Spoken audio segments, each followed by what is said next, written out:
જય શ્રી કૃષ્ણ। આજે આપણે મેંગી બધાની ભાવતી અને મજેદાર બનાવી છે।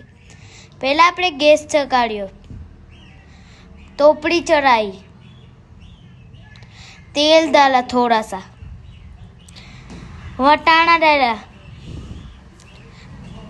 गाजर डाला, टमाटर डाला और मिक्स किया, मिर्ची डाली, मिक्स किया, हल्दी डाली,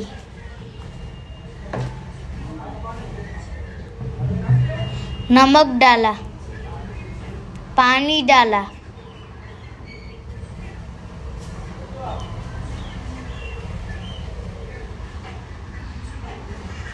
मैगी डाली,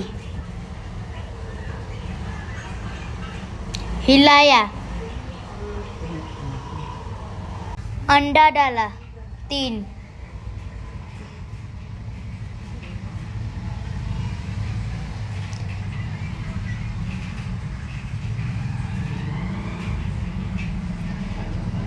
मैगी मसाला डाला,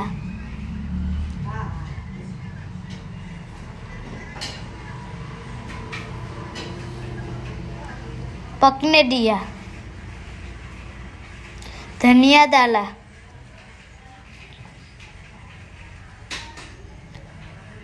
पकने दिया। गर्मा गर्म हमारी मैगी तैयार है। धनिया से सजाई टमाटर